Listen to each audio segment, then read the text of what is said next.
The courtroom was filled with a quiet tension, the kind of silence that carries more weight than noise. Every seat was taken, and the people sitting inside waited for the hearing to begin. Lawyers shuffled their papers, reporters adjusted their cameras and notepads, and ordinary citizens sat with wide eyes, curious to witness what promised to be an unusual case. The air felt heavy, like the calm before a storm, because everyone knew who was walking in that morning. It was not just another man on trial. It was a billionaire, a man who lived his life in luxury, power, and arrogance. When the tall glass doors opened, all eyes immediately turned. The billionaire entered the room with slow, deliberate steps, like a king walking into his throne room rather than a man walking into a court of law. He wore a suit worth more than what many people earned in a year, and he walked with the confidence of someone who had never been told no in his life. His eyes scanned the room lazily, as if the people there were beneath him, as if they were only background characters in the story of his life. Some people whispered his name under their breath. They had read about him in newspapers, seen his face on television, and followed his scandals online. He was known not just for his wealth, but also for his arrogance. He was the kind of man who believed rules were for others, never for himself. He had built his empire on ruthless decisions and carried the same ruthlessness wherever he went. Even here in a courtroom where he was supposed to answer for his actions, he carried himself like a man above judgment. He didn't hurry to his seat. Instead, he moved slowly, enjoying the attention. His shoes clicked against the polished floor, echoing in the silent hall. He adjusted his cufflinks, smoothed the lapel of his jacket, and gave a small smirk to a reporter scribbling notes. It was almost as if he enjoyed being there, knowing that even in a place of law, people couldn't take their eyes off him. Finally, he sat down, crossing one leg over the other with practiced ease. His lawyer, a nervous-looking man in glasses, leaned toward him and whispered something. The billionaire didn't even look at him. Instead, he leaned back in his chair, tapping his fingers on the wooden armrest, as though the entire proceeding was nothing more than a dull meeting he had been forced to attend. Around him, people exchanged uneasy glances. Some shook their heads, whispering to each other about how different he was from the average person who would sit humbly, nervously, in front of a judge. Here was a man who looked as though he owned the very room he was in, despite being the one accused. The minutes stretched slowly, and then a signal went off that the judge was about to enter. A bailiff called out for everyone to rise. Chairs moved, and the entire courtroom stood up respectfully, ready to honor the arrival of the judge. This was a tradition, a way to show respect for the authority of the court, something done in every case, no matter how big or small. Everyone stood except the billionaire. He remained seated, his arms folded casually across his chest, his chin lifted high as if the order did not apply to him. He glanced briefly at the people standing around him and then let out a small laugh, a laugh so quiet that only those nearby could hear, but sharp enough to make their skin crawl. His body language screamed defiance. It was as if he wanted to send a message that he would not bow to anyone, not even to the law. The atmosphere in the room changed instantly. Reporters' pens froze in midair. The lawyers glanced nervously at each other. Ordinary citizens blinked in disbelief. Never before had they seen someone openly refuse to stand for a judge. It wasn't just unusual, it was shocking. The very silence in the room became heavier, as if the walls themselves were holding their breath. And still, the billionaire sat there, calm, smug, and untouchable.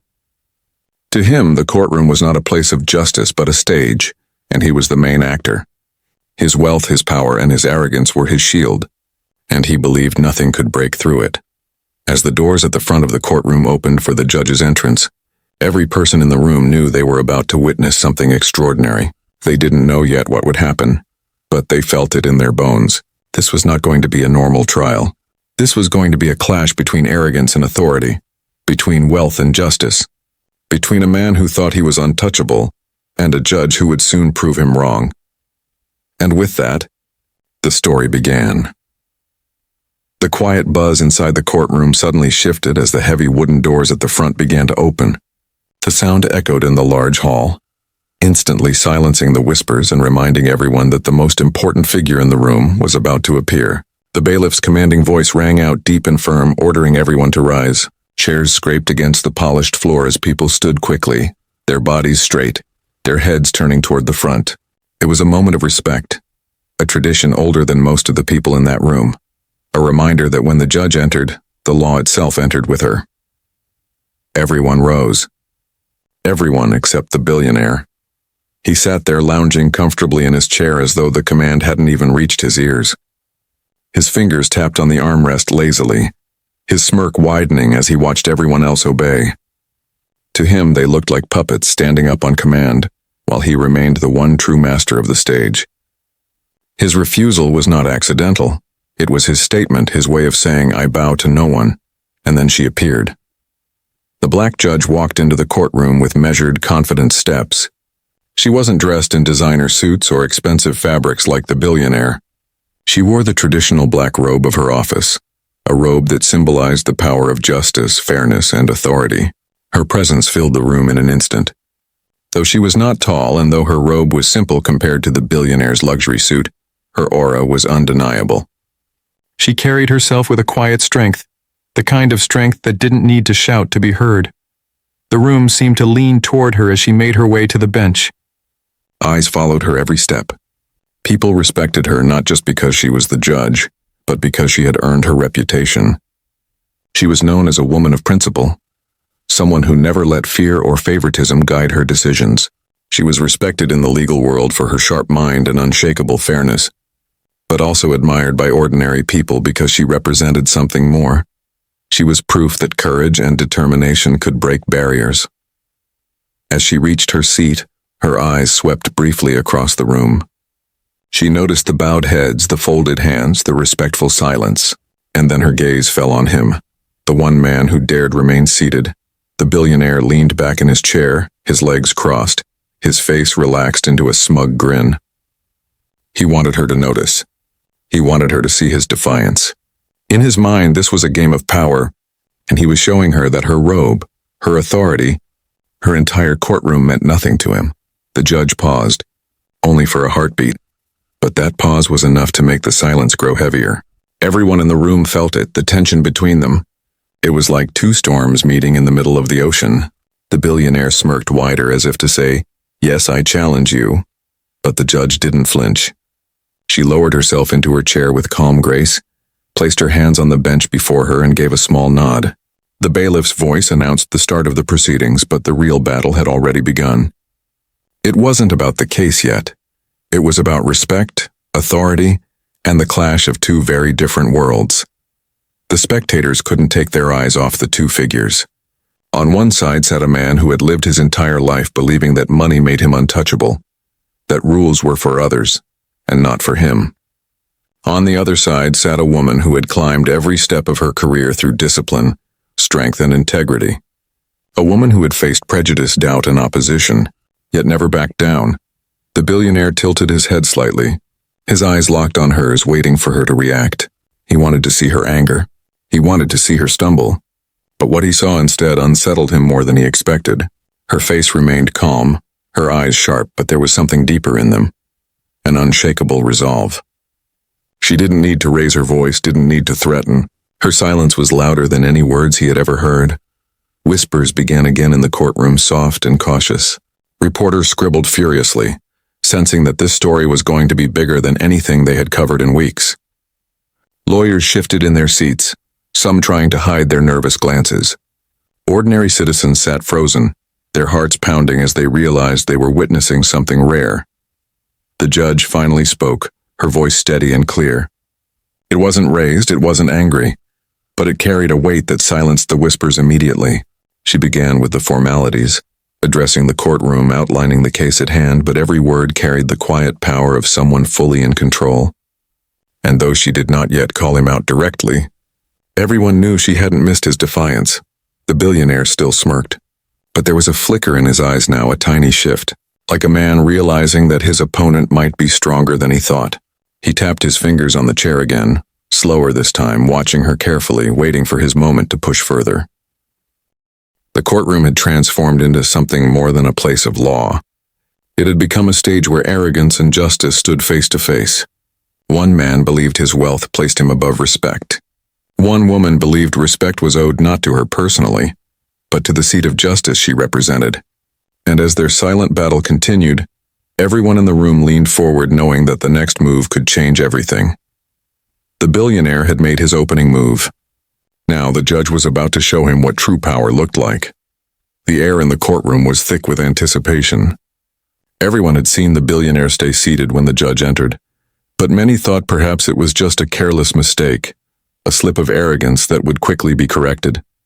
After all, most people, even the proudest, would eventually rise once they realized the seriousness of the setting. But as the minutes ticked by, it became clear that this man had no intention of correcting himself. His arrogance was not an accident. It was a weapon, and he intended to use it. The billionaire leaned back further in his chair, one arm stretched casually along the backrest, as though he were relaxing in his private mansion rather than sitting in a courtroom.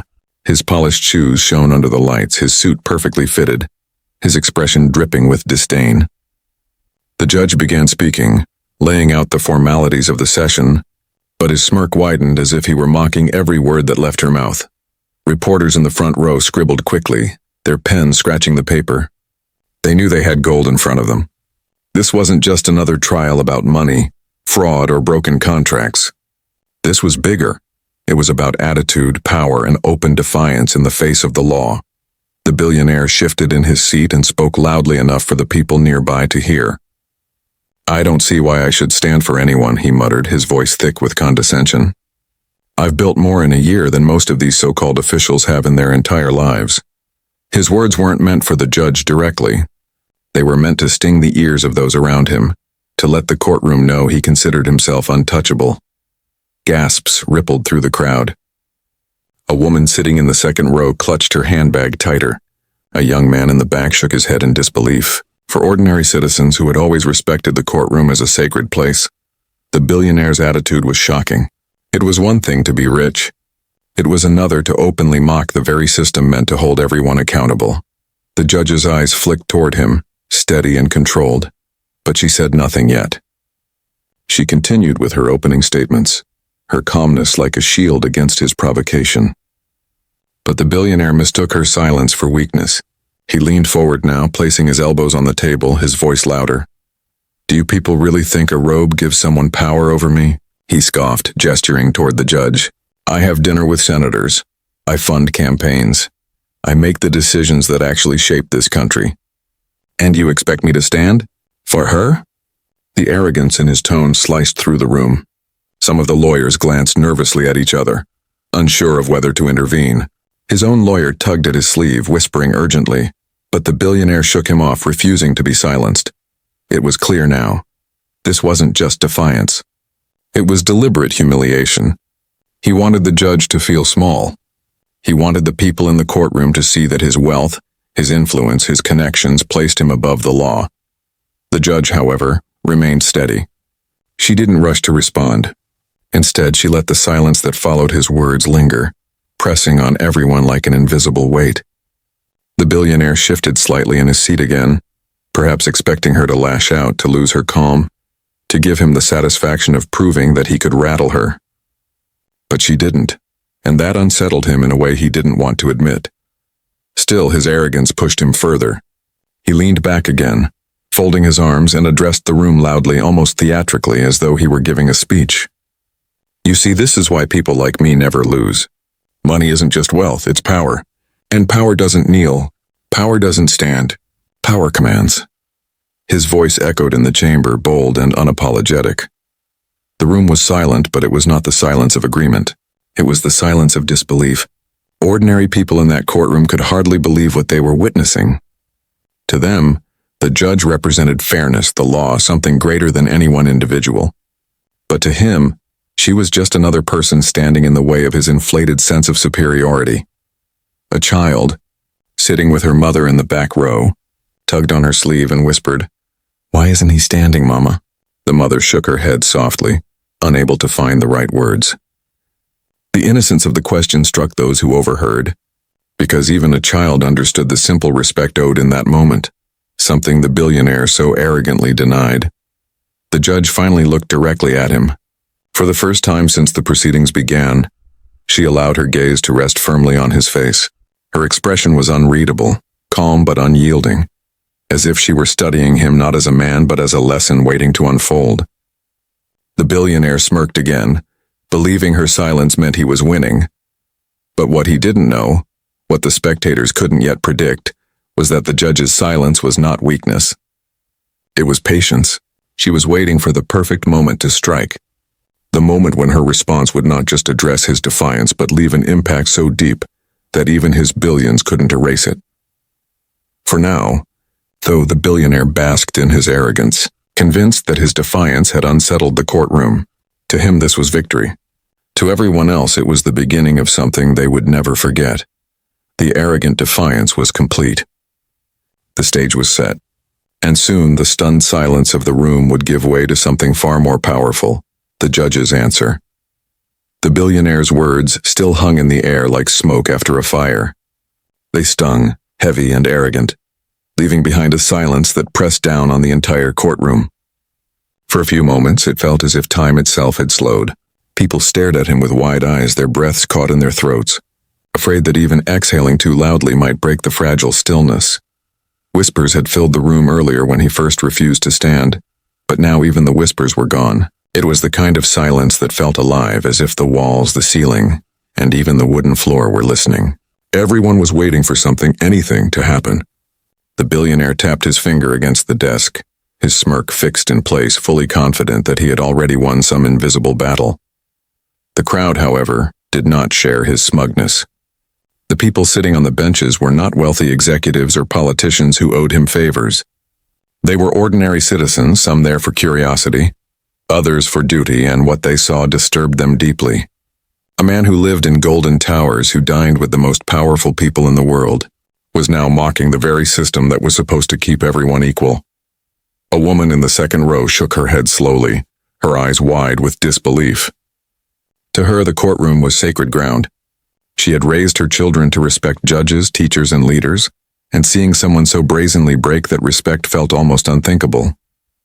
Beside her, a young college student clutched his notebook tightly. He had come to observe the hearing as part of his studies, but now he realized he was watching more than a trial.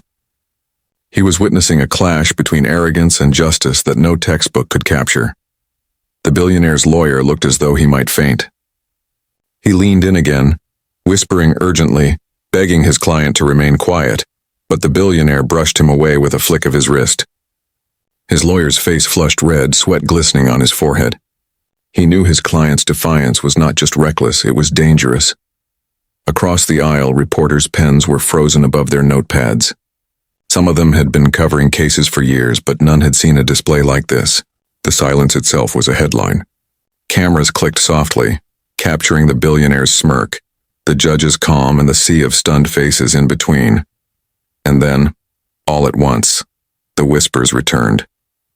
Soft at first, like the rustling of leaves in the wind, they began spreading through the crowd. "Did you see that?" one man whispered. "He really refused twice," another muttered. "This will be everywhere by tonight," a reporter hissed under his breath. The whispers grew bolder, like a wave rippling through the benches, but no one dared raise their voice too loudly.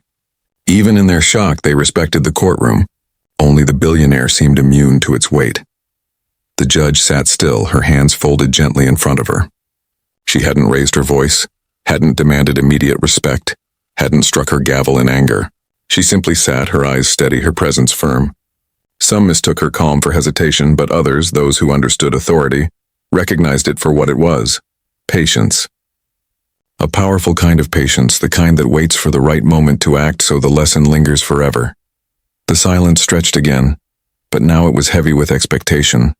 Everyone in the room was waiting for the judge to respond, yet the longer she held her peace, the more unsettled they became.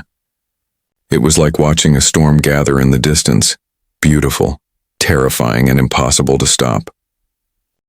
The billionaire mistook the silence for surrender. He leaned back once more, his grin widening, and whispered just loud enough for those nearby to hear. "See? Even she knows better than to challenge me." But the people around him didn't nod or laugh. They didn't share in his arrogance. Instead, their eyes flicked toward the judge, waiting for her to unleash the words they knew were coming. A child's voice suddenly broke the silence. The same little girl who had asked her mother why he hadn't stood tugged again at her sleeve. This time she whispered, but the room was so still that her voice carried further than intended. "Mama, isn't he scared?" The question pierced the air. Some people smiled sadly, others looked away. No, he wasn't scared. That was the problem. He believed himself untouchable. But what the child couldn't yet understand, what the billionaire refused to see, was that his arrogance had already set the stage for his downfall. The judge finally moved, just slightly. She adjusted her glasses and leaned forward a little, her calm face betraying no emotion. Yet somehow the small motion commanded more attention than any of the billionaire's loud boasts. The whispers died instantly, and once again the room sank into silence. The billionaire tilted his head, his smirk faltering just a fraction. For the first time he seemed unsure. The silence was no longer working in his favor. It had turned against him. It was no longer the silence of people shocked by his arrogance. It was the silence of people waiting to see him fall. Every person in the room could feel it now. Something was about to happen. The tension was unbearable, the silence deafening. The arrogant man sat there still refusing to show respect, still believing he was above the law, but everyone else knew his moment of reckoning was close. And when it came, they would all remember it for the rest of their lives. The silence in the courtroom was thick enough to feel. Every person inside could sense that the stillness was about to break. The billionaire sat smugly, leaning back in his chair as if the judge's quietness meant victory. His smile spread wider, his arrogance filling the room like smoke. But then, in one deliberate moment, the judge shifted. She leaned forward, placed her hands on the bench, and lifted her eyes to look directly at him. The billionaire's smirk faltered just a little. It was subtle, almost invisible, but those close enough could see it. Something about the way the judge held her gaze was unsettling. She didn't glare, didn't frown, didn't show anger. Instead, she looked at him with calm, unshakable authority. The kind of authority that didn't need to shout to be heard. Her voice broke the silence. Clear, steady, and commanding. "Sir," she said, each word measured. "In this courtroom, respect is not optional. It is required. When I enter, you will rise. When I speak, you will listen. This is not your boardroom, and it is not your mansion. This is a court of law, and here you are like every other person who stands before me." The words struck the air like hammers. The crowd straightened in their seats. Reporters' pens flew across their pages, recording every syllable. Even the wall seemed to absorb the weight of her statement. The billionaire chuckled, though the sound was tighter this time. "Respect?" he said, leaning forward with mock disbelief. "I don't give respect, I earn it. And with all due respect..." He paused, smirking at his own irony. "You haven't earned mine." Gasps spread across the room. A ripple of shock moved from the front benches to the back. For a moment, it was as if the air had been sucked out of the room. No one could believe he had spoken so boldly, so recklessly, directly to the judge. The judge didn't flinch. Her eyes remained locked on his. "This is not about me," she said firmly. "This is about the seat I hold. This is about the law. When you disrespect this court, you are not mocking me, you are mocking justice itself. And that," she added, her tone sharpening slightly, "will not be tolerated." Her gavel came down once, sharp and echoing. The sound reverberated through the chamber, bouncing off the wooden panels, rattling the silence back into submission. The billionaire's smirk twitched, but he forced it to stay. His pride wouldn't let him show weakness, not here, not in front of this woman, not in front of the world. "You will stand," she said again, her voice even firmer. "This is your final opportunity to comply with the rules of this courtroom. Refuse again, and there will be consequences." The spectators held their breath. They could feel the tension crackling in the air like lightning before a storm. This was no longer just a courtroom proceeding, it was a showdown. A battle of wills. The billionaire's arrogance versus the judge's authority. He leaned back again, folding his arms across his chest. "Consequences?" he repeated mockingly. "Do you have any idea who I am? Do you really believe a woman in a robe can threaten me?" His voice carried across the room, dripping with condescension. "I've crushed bigger people than you without breaking a sweat. And you think a gavel gives you power?" A murmur rippled through the audience. Some gasped audibly, others shook their heads in disgust. A young man in the back whispered, "He's digging his own grave." The billionaire's lawyer buried his face in his hands as though wishing he could vanish into thin air. But the judge didn't waver. She leaned forward slightly, her eyes narrowing, not with anger, but with the focus of someone sharpening a blade. "Power does not come from wealth," she said, her tone slow and deliberate. "It comes from truth. It comes from law. And in this courtroom, my authority is absolute." The billionaire stared at her, his smile slipping for just a second. For the first time, doubt flickered in his eyes. But he quickly masked it, chuckling again, though the laugh was hollower now. He refused to let her see that her words had landed. The judge raised her gavel again, but this time she didn't strike it. Instead, she held it in her hand, a symbol of the authority she carried. "This is your last chance," she said, her voice resonating through the chamber. "Stand or face the penalties of contempt." The billionaire didn't move. His jaw tightened, his arms crossed tighter, his eyes locked on hers in a silent challenge. He had made his decision. He would not stand. And in that moment, the entire courtroom seemed to hold its breath. The spectators knew what was coming. The silence was no longer just heavy, it was explosive, waiting for the judge's next move to detonate. The billionaire thought he had proven his strength by refusing. But what he didn't realize was that the judge's command was not just a warning, it was the beginning of a reckoning he could never buy his way out of. The judge's warning still echoed through the chamber. Her voice had been steady, calm, and absolute. Anyone else would have felt the weight of her words and chosen to step back. But the billionaire wasn't like anyone else. His pride was too large, his ego too swollen, and his belief in his own untouchable status too strong. Instead of softening, he hardened. Instead of surrendering, he pushed forward. He leaned back in his chair, his expensive suit catching the glow of the overhead lights, his hands folded smugly across his chest. The entire courtroom was watching, every pair of eyes fixed on him, waiting to see what he would do. Most people in his position would have risen out of fear, but fear was something the billionaire didn't know. Or at least he thought he didn't. "Contempt of court?" he said suddenly, his voice carrying loudly across the room. "You want to threaten me with contempt? Do you even know how ridiculous that sounds?" He shook his head, letting out a small laugh that grated on everyone's nerves. "You think fines or a night in a cell will scare me? Do you have any idea how many judges I've dealt with in my life? Do you know how many doors I can open with a single phone call? Money buys everything. Everything." The words rolled out of him like venom, poisoning the atmosphere. People shifted uncomfortably in their seats. The arrogance wasn't just insulting, it was dangerous. It was the kind of arrogance that believed laws were nothing more than obstacles to be paid off or swept aside. The judge's expression didn't change. She sat in silence, her gavel resting lightly in her hand, her eyes never leaving his. Her calmness only seemed to provoke him more.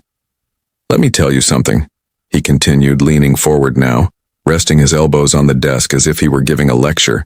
"I've shaken hands with presidents. I've had dinner with kings. Do you really think you, a small-time judge in a second-rate courtroom, can stand against me? You're wasting your time." Gasps spread across the room. His words were not only arrogant, they were insulting, cruel, and reckless. Reporters scribbled furiously, knowing this story was growing bigger with every sentence. Lawyers exchanged horrified glances, unable to believe what they were witnessing.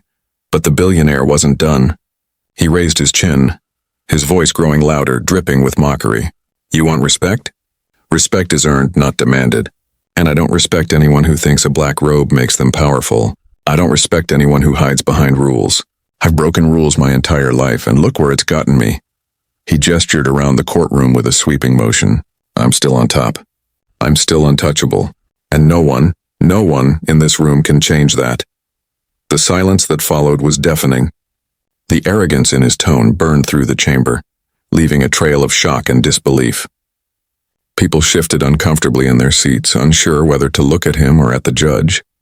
It was like watching a man dance on the edge of a cliff, blind to how close he was to falling. His lawyer tugged desperately at his sleeve, whispering urgently, but the billionaire shook him off again. "Sit down," he snapped at his own attorney. "You work for me, not the other way around. Don't forget that." The lawyer's face turned pale, his hands trembling as he sank back into his chair. In the back row, a woman clasped her hands together tightly. "This man has lost his mind," she whispered to her neighbor. The neighbor nodded, eyes wide. "He's playing with fire," he replied. The billionaire turned his gaze back to the judge, leaning back once more. A mocking smile spread across his face. "So go ahead," he said coldly. "Do your worst. Find me. Threaten me. Lock me up for a night if that makes you feel powerful. But it won't change a thing. When I walk out of here, I'll still be richer than everyone in this room combined. I'll still control people who control the law. And you?" He paused, his eyes narrowing. "You'll still be nothing more than a judge in a robe forgotten by history." The room erupted in whispers. People couldn't believe what they were hearing. His arrogance had gone beyond disrespect. It was now an outright challenge, a declaration of war against the very authority of the courtroom. But through it all, the judge did not flinch. She didn't raise her voice, didn't let her emotions show. She sat perfectly still, watching him, studying him like a teacher studies a defiant student who doesn't yet realize he's about to fail the lesson. The billionaire thought he was in control, that his wealth and pride were shields strong enough to deflect anything.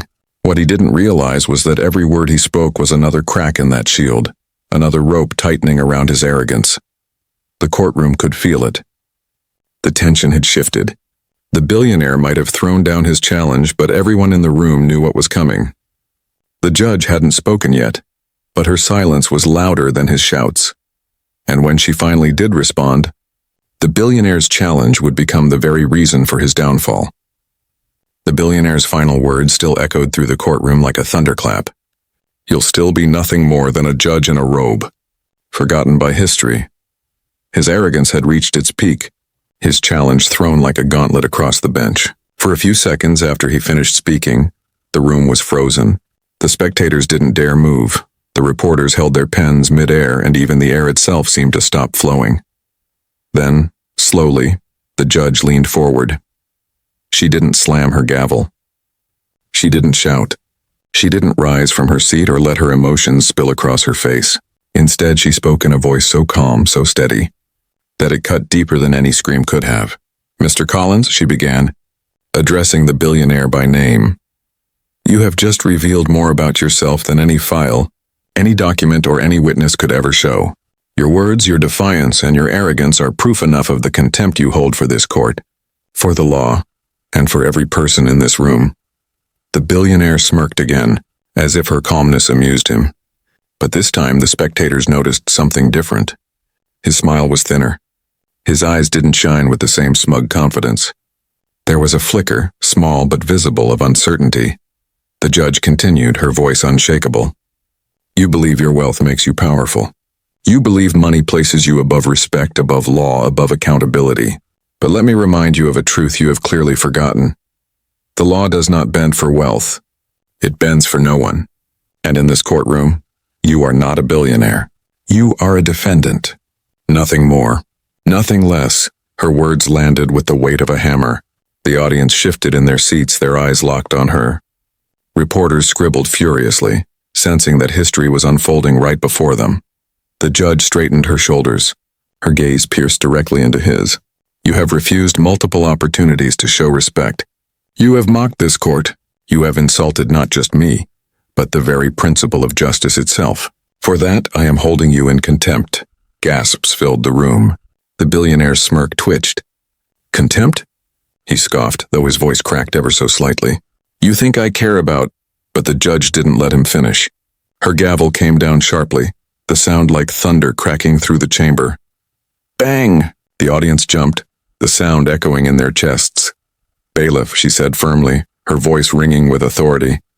"Remove Mr. Collins from his seat. He will spend the next 30 days in county jail for contempt of court." Effective immediately, the courtroom erupted. Gasps turned into shouts, whispers into roars. Reporters jumped to their feet, cameras clicking wildly. The spectators could hardly believe what they were hearing. A billionaire, this arrogant, untouchable man, was being sent to jail. Not tomorrow. Not later. Now. The billionaire's smirk collapsed into disbelief.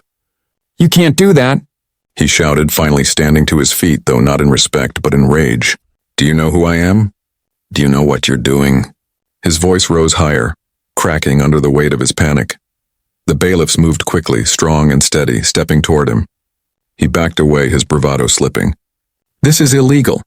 This is an outrage. I'll have your job for this," he yelled, but his words sounded weaker now, almost desperate. The judge didn't flinch. "This courtroom does not answer to your threats," she said. "Justice does not answer to your money, and I do not answer to your arrogance. You will leave this room in custody, and you will serve your sentence.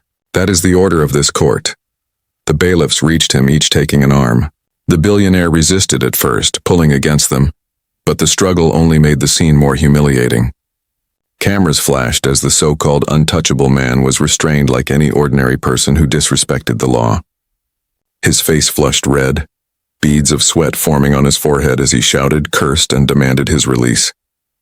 But no one came to his aid. His lawyer sat frozen, pale and defeated. The spectators watched in awe, some with smiles of satisfaction, others shaking their heads in disbelief. A young man whispered, "She actually did it." The woman beside him nodded, tears of pride welling in her eyes. "She stood up to him," she said softly. As the bailiffs dragged the billionaire toward the exit, his shouts grew more frantic. "This isn't over. You'll regret this. You'll all regret this." But his words were drowned out by the noise of the crowd, the clicks of cameras, and the steady authority of the judge's presence. When the doors closed behind him, the courtroom fell silent again. This time the silence wasn't heavy with fear or shock, it was filled with awe. The judge sat tall, her gavel resting firmly in her hand, her eyes steady. She had done what no one else dared to do. She had humbled the arrogant billionaire, stripped him of his imagined power, and reminded the world that in the eyes of the law, no one is above respect. Reporters rushed out to file their stories. Citizens whispered to each other in amazement, and somewhere deep in the silence of that courtroom, every person understood they had just witnessed something historic. The stunning response of the judge would not only be remembered by those inside that room, it would echo across headlines, across cities, and across time. When the heavy courtroom doors closed behind the billionaire, the sound echoed like the final chapter of a story.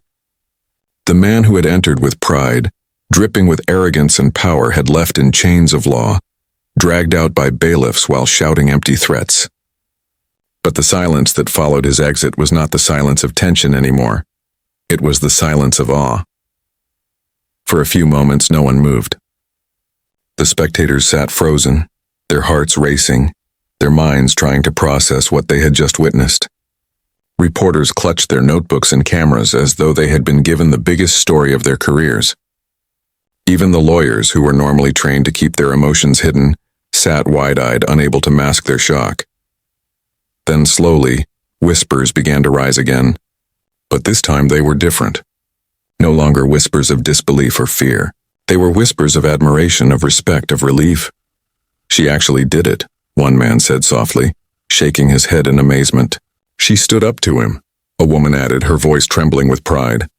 "And he couldn't buy his way out," someone else whispered, almost in wonder.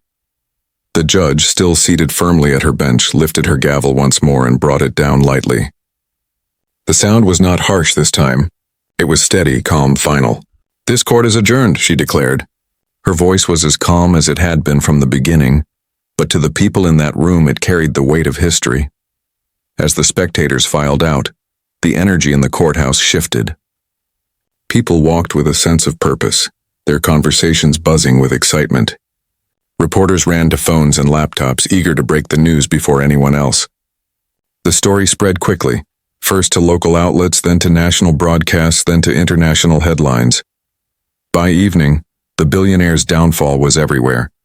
His picture appeared on television screens across the country. His smug smile, captured in photographs from the trial, contrasted against the image of him being pulled out by bailiffs, his face red with rage. News anchors repeated the same line over and over. "Arrogant billionaire held in contempt, sent to jail by black judge." On social media, the story went viral. Hashtags trended worldwide. Clips of the courtroom leaked online, showing the exact moment the judge handed down her stunning response. Millions watched as the billionaire's arrogance crumbled under the gavel's authority. People who had never set foot in a courtroom shared the video, writing comments like, "This is the justice we need." Finally, someone who stood up to wealth and power. "She's a hero." The judge's name became a symbol. She hadn't raised her voice, hadn't shown anger, hadn't allowed herself to be provoked. She had simply stood firm, wielding her authority with calm dignity. For many people watching, especially those who had felt invisible or powerless in society. Her actions were more than a ruling. They were an inspiration. Communities celebrated her courage. Commentators praised her strength. Activists pointed to her as proof that respect and equality could still triumph, even in a world often overshadowed by money and privilege. Parents told their children the story, reminding them that integrity was stronger than arrogance. But the impact wasn't just on the outside world. It also lingered within the courtroom itself. Those who had been there carried the memory with them like a scar and a lesson. The young student who had come to take notes for class later wrote an essay titled "The Day Justice Stood Taller Than Wealth." The woman in the second row told her children about the moment she saw arrogance fall silent in the face of courage. Even the billionaire's lawyer, who had sat sweating and powerless during the confrontation, quietly admitted to colleagues that he had witnessed something life-changing. And the billionaire? For the first time in his life, he was not in control. Behind the cold steel bars of a jail cell, his money couldn't open doors, his influence couldn't protect him, and his arrogance had no audience to impress. Reporters covered his every move, noting his humiliation. The man who once boasted that he was untouchable had been touched by the very law he thought he was above. Weeks passed, and the story only grew. Documentaries began production. Opinion pieces praised the judge's courage. Even international leaders commented on the case, some seeing it as a reminder that true justice was still possible. The billionaire's reputation, once his greatest weapon, crumbled into dust. Business partners distanced themselves. Stockholders abandoned his empire.